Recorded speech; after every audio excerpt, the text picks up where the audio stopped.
Please watch the video until the end. The final revelation will change everything you think you know about survival. Chapter 1, The Wall and the Wheel. They told us the wall would keep the world out. They told us the wheel would keep the men in. I remember those words like a prayer muttered against the cold: protect and contain. My name is Elias. I am a scrounger by trade and a storyteller by guilt. Beyond the concrete crescent that protected the high district, what the rich called the spire, there was nothing but the drift, ruin, rust, and the dead. The spire rolled on wheels, a fortress on treads that circled its own claim of land, collecting people like a slow, arrogant tide. Above it, glass and steel glittered. Below it, the underfleet scavenged and prayed for scraps. On my first night on the ridge overlooking the spire, I watched the lights blink as if the city were breathing. Below, the dead shuffled in predictable arcs, but one shape moved differently. It paused, cocked its head, listened. When it started toward the sound of a dropped can, it had a purpose that sent a chill through me. I tasted fear like metal, and I learned that fear would be the currency I paid to survive. Chapter 2, The Architect and the Beast. Mara was an engineer with soot in her hair and a mouth full of blueprints. She had once worked on the spire's underbelly. Now she taught us how to patch a hinge with a prayer and wire scraps into traps. Jonah, her brother, ran with me on night runs, wiry and quick as a thought. We were small-time ghosts, unseen, efficient. As the dead evolved, the spire's masters turned inward.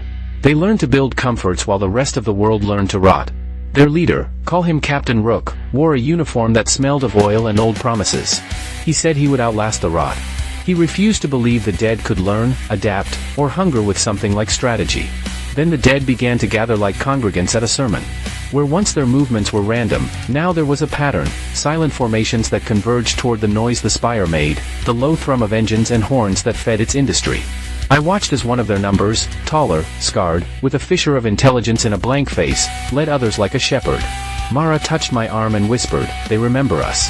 They mimic what we do. They're not just hungry, they're planning." Chapter 3, The Night the Wheel Stalled. We thought the spire's motion was sacred, an endless conveyor of authority. On a night streaked with freezing rain, Jonah and I crept to the base and cut a feed line to the auxiliary motors. We wanted fuel, and we wanted to send a message. Jonah laughed too loudly when the machinery hiccuped. That laugh slipped into the world like a flare. The spire trembled and stilled. In the sudden silence, the dead stopped at the edge of the streetlights. Their leader stepped forward, smelling the stalled machine as a predator smells a wound. Without the spire's momentum to scare them, they advanced with an almost clinical patience. They probed the wall, listened for gaps, tested the riffle of fabric and bone. Inside, Captain Rook sent men to patch the drive, men who had never seen hunger in a face beyond a newspaper. They carried rifles like talismans, but bullets are honest things that do not account for cunning.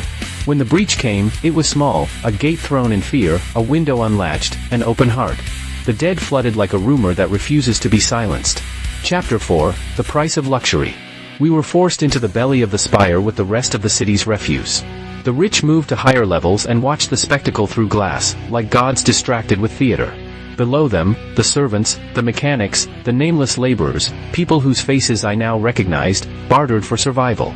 At night the spire's towers cast long shadows that the dead used like bridges. They climbed pipes, crept along beams, and learned to whisper at doors until hands opened from the other side. I remember Mara standing on a balcony, hair like a dark flag, watching a child, the child of a steward, brought down by a dead that had once been a father. Mara's hands shook not with fear but with a knowledge deeper than either. "We made them," she said once, voice thin as ice. "Our choices, our walls, our coal for the engines, they taught them us." The masters debated on polished floors. Captain Rook argued for cordons and executions. Others whispered compromise, technology, feeding the dead to keep them docile.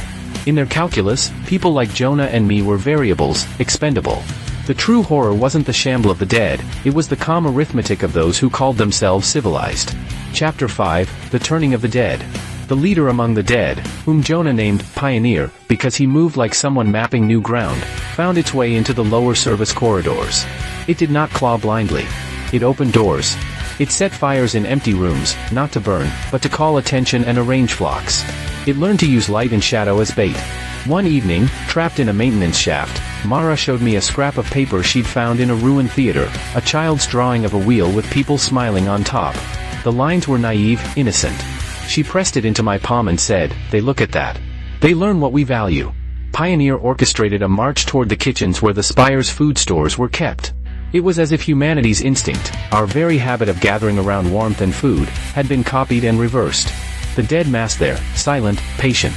When the breach happened, we were not only losing ground, we were losing the idea that we were separate from the thing knocking at our door. We fought with blade and blunt object. We learned quickly that the dead were not merely savage, they were rehearsing.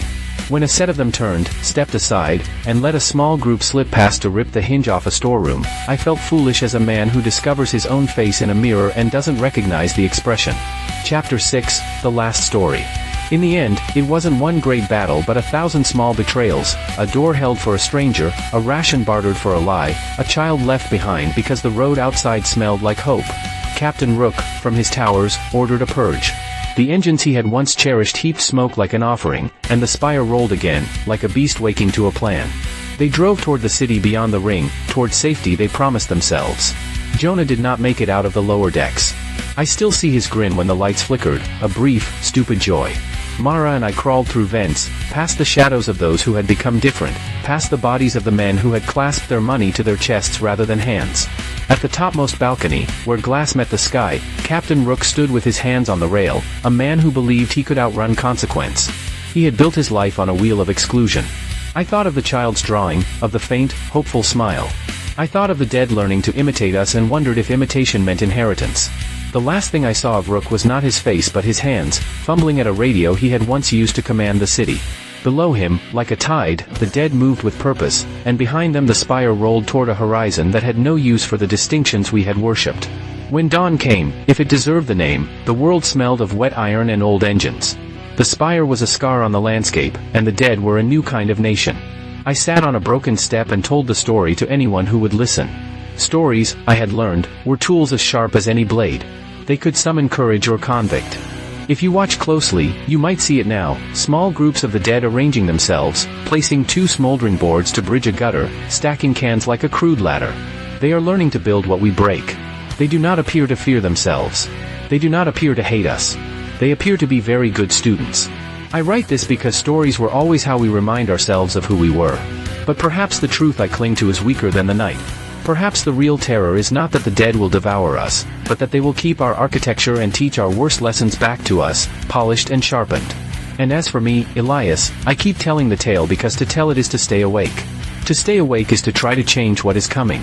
If you enjoyed this story, please subscribe to the channel, activate notifications, give the video a like, leave a comment with your thoughts, and share the video with others who dare to listen.